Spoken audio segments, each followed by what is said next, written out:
Last week, someone said that God wants to leverage our lives for his purpose or for his ministry, um, which I believe that every life testifies to something. Every life is an example of something, and that there are lessons to be learned from every life if we're willing to share. We all go through certain things for purposes. Sometimes we don't understand the purpose. Sometimes it's unclear. Sometimes we refuse to believe what that purpose is. But it's all for the better of yourself, I think, and also for others who could possibly learn from what you go through and what you put up with and what you deal with. And that statement of God wanting to leverage our lives has been running with me all week. And just this morning, I had the thought of ministry and thinking about my son and my children, my daughter. Um, and how ministry begins at home. And we all are ministers because we've been through certain things in our lives where we can teach others, or we are qualified to teach others by some of the experiences that we've gone through and some of the things that we've done and the things that we've survived. We're able to teach our children from our mistakes in hopes that they won't make the same mistakes.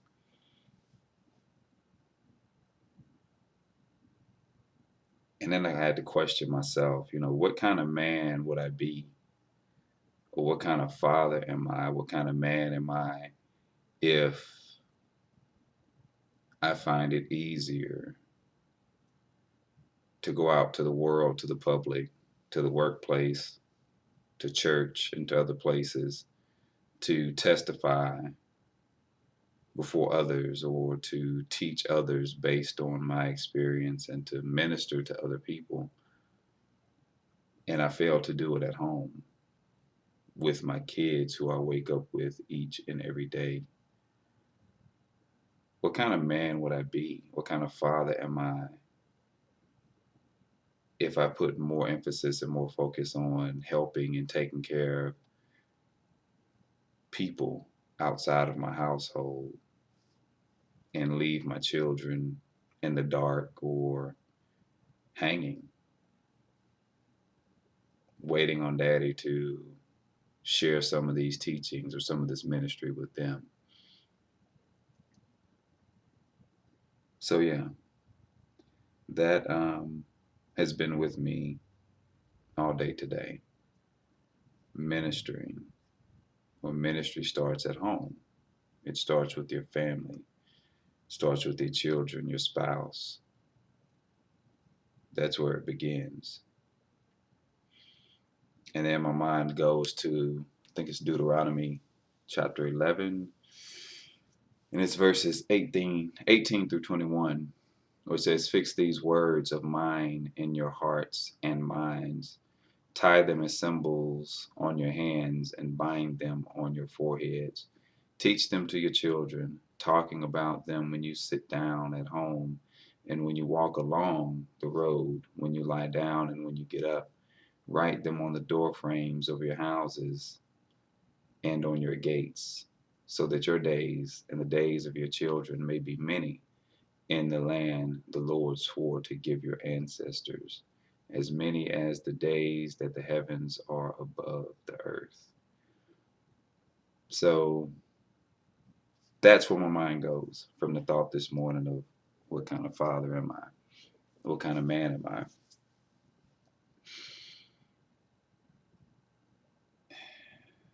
Think about it.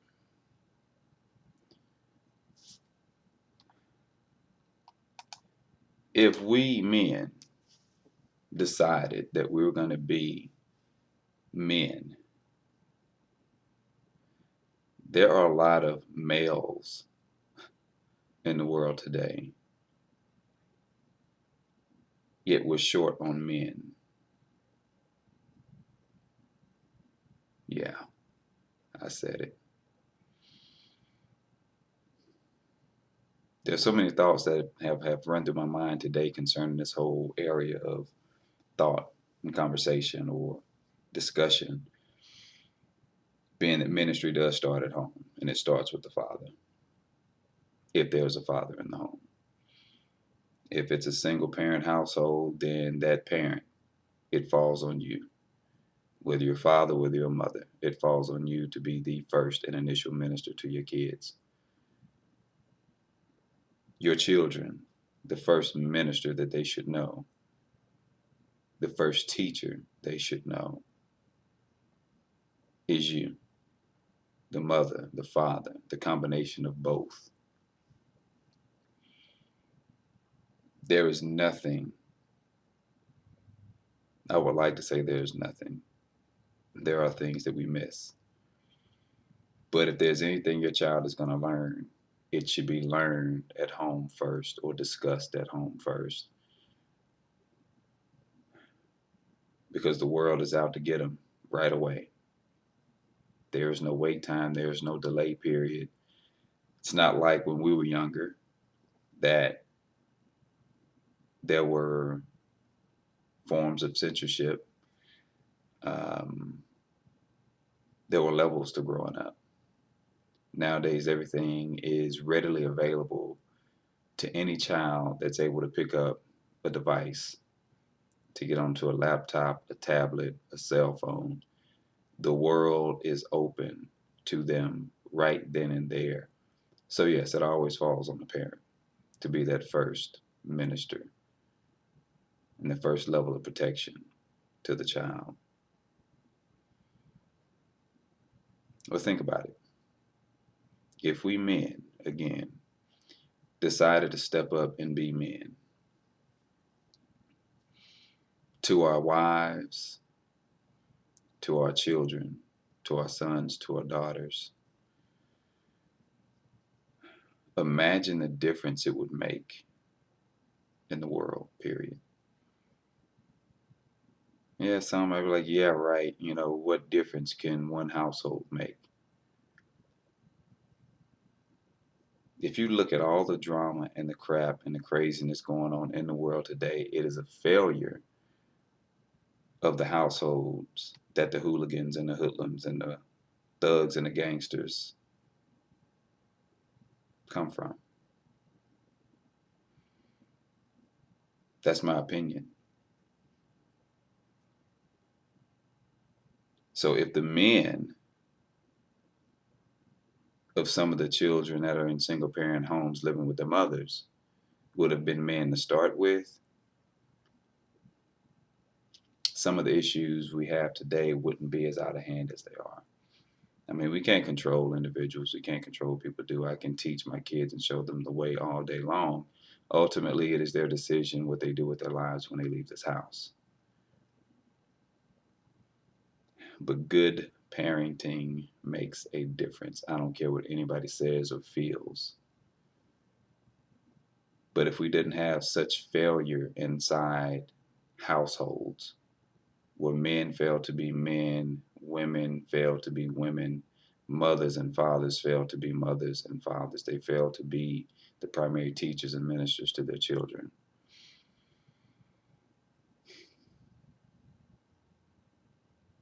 What do you expect?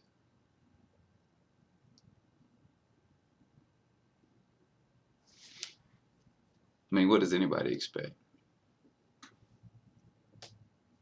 If I spent my time outside of my house doing everything for my job, doing everything for the church, and neglect my children and their teaching and their upbringing, they're going to feel betrayed. They're going to feel slighted. They're going to feel that I have left them hanging. So why should I listen to anything that you have to say to me, Daddy, when you've given yourself to everybody and everything but me and my brother or me and my sister or us, your children?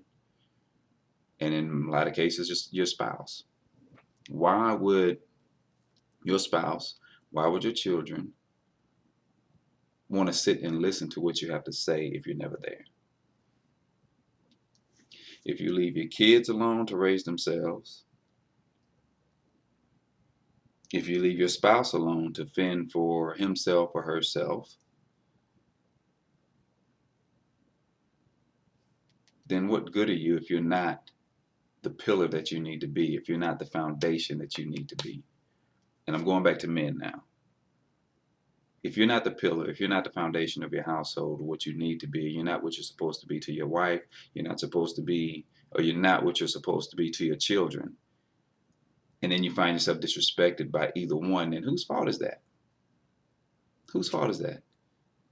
If I choose to be out of this house every day, all day, come home and not spend the quality time that I need to spend with my children or my spouse, and then over time they begin to show levels of disrespect toward me, or my children don't want to be bothered, they're wanting to be out with their friends and do what they want to do and not spend time with daddy, and then the spouse all of a sudden has so many things to do on the weekends or in the evenings and whatnot. I don't justify any ill behavior in terms of your relationship or your marriage. I don't justify it. But you have everything to do with your relationship. You have everything to do with your marriage, whether it's growing, whether it's falling apart, whether it's failing, whether it's something you should have never got involved with in the first place. You have everything to do with that.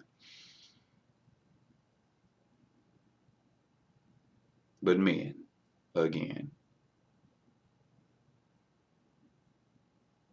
we have to be men. We were created in the image of God, in his likeness. Wow. Wow. Why would you choose to be anything other than that for your family? The head of your family, the head of your household, the go-to person for your kids, for your wife, her best friend, her confidant, and Superman to your children. Why would you not want to be that? Why would any man not want to be that for his family? God's image and likeness.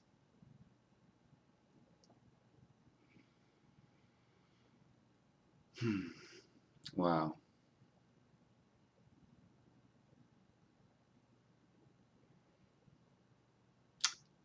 As men, we need to strive harder and strive better to be men of God. I mean, God created us. He made us, again, in his image and in his likeness. And we need to strive to be that. I'm just saying.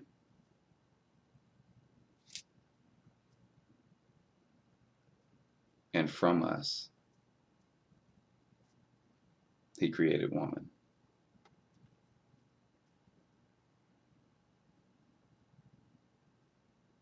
Woman, to be loved and cherished, protected, taken care of,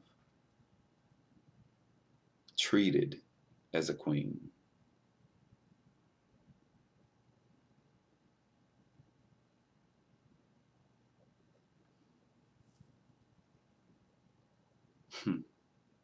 Wow.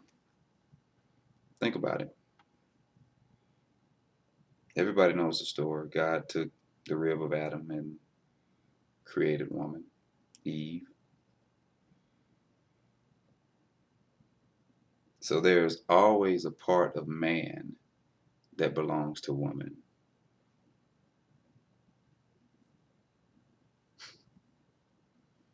Whether you like it or not.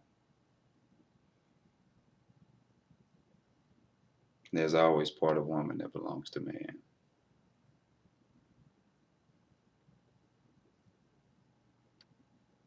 God's design is awesome. And I love it. I love it even more and more. The more and more I learn about it, and I experience deeper depths of the love of God and the love that He places around me through the people that I love. His design is amazing, cannot be duplicated. And there's science. Science tries to explain certain things. But think about it this way: science being able to exist only to further testify to God's greatness and His design. You know, we've explored the human body, we see how it works, we see how it's made up, and rather than saying, wow, God, this is amazing, I thank you for allowing me to see how this thing works, we say, oh, it's nature, it's science. God didn't do that. It's absolute madness. Absolute madness to me. But I'm just talking again. This is just Brian Holloman Williams, speaking his mind on certain things that have been just plaguing him all week. So I've turned that valve and I'm just releasing some of the pressure that this thing holds from day to day and whatnot. That's all. There was a statement that I thought about earlier today that might piss people off, but whatever. I thought about, well, let me take it back. Take it back. I was actually listening to Outkast this morning, and the song Roses that they did. And there's a bit about real guys like real down to Mars girls. And then I thought about that book, Women Are from Venus, Men Are from Mars, or however it's titled. And then I thought about all the relationship books there are out there that just stress the differences of man and woman. That men are different, women are different, and blah, blah, blah, blah, blah, blah. And I go all the way back to the beginning, to the creation, to my statement that I came up with or that crossed my mind this morning was, men are from earth, women are from men. Or better yet, man is from earth, woman is from man. Think about it. God scooped up some earth, created man, put man into a slight coma, took his rib out, created woman. Man is from earth, woman is from man. And I don't say that in any kind of way to be disrespectful toward women or to cause any kind of controversy. I'm just sick and tired of everybody talking about the differences between men and women and things that men will never understand, things that women will never understand. That's fine and dandy. But I'm just tired of that type of talk that keeps a wedge between us, or that wants to keep a division or dividing line between man and woman, that they're so freaking different when they come from the same. We come from the same. And I think that we've screwed up relationships so bad over the centuries that we feel that it should be that way. There should always be man and female confrontation or controversy or division in our relationships. But whenever there is nonsense thrown up to justify a jacked up way of thinking, it tends to happen when people are on the defensive. And a lot of times people don't want to admit certain choices were not great choices. They don't want to admit that certain things were mistakes that they're trying to hold on to. But the bottom line is, man and woman were created for one another as part to be one, to be whole. So, all these differences, men are this way, women are that way, look at it as complements. Look at it as complementary. Where I'm weak, she's strong. Where I'm strong, she may not be all that strong.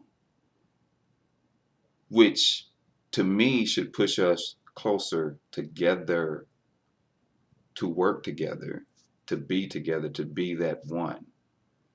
But we take our differences and we want to be selfish with it. It's like, well, I'm not changing and I'm not doing that and I'm not doing that. I need somebody that's just like me. Really?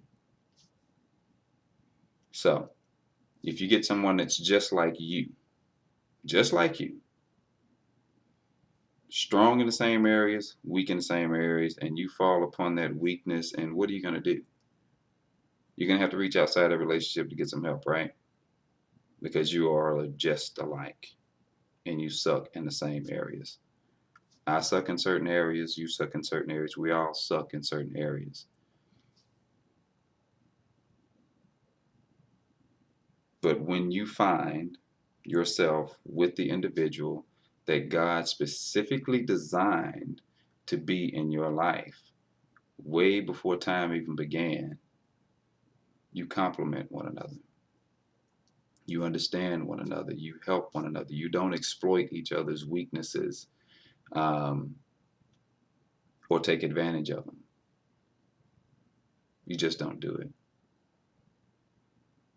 And whatever weaknesses exist between the two of you. The world doesn't even know about it. I mean, I've been that nut to put my business out in the streets and whatnot in past relationships, issues and problems and whatnot. But it's not supposed to be that way.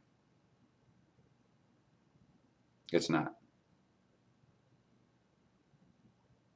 But when things are the way that God designed them to be, for some reason, things are done naturally the correct way.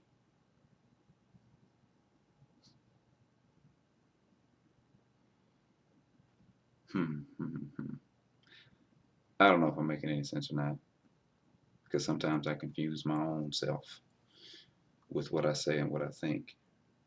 But again, I love God's design.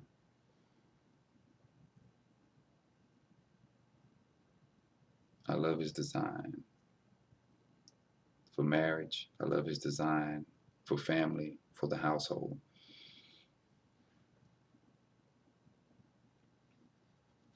And I will do what I have to do and do my best to be minister to my children and my household and whoever comes into my life down the road in the future. I will be everything that God has called me to be for them. Now, if we all did that, we focused on our households to be sure that we are raising good men and women and that we are loving and cherishing our spouses the way that we should so that they can be strong and continue to do what they do and serve in the purpose of whatever God wants them to do. Households become stronger. We put better people out on the streets. And the more better people we put out on the streets, then that means eventually the knuckleheads, the hoodlums, and the hooligans that have no home training, their numbers are going to shrink, right? I'm just saying. Sounds simple, and I'm pretty sure it's easier said than done, but it's doable, I think. And it starts with us as individuals in our own houses, doing the right thing.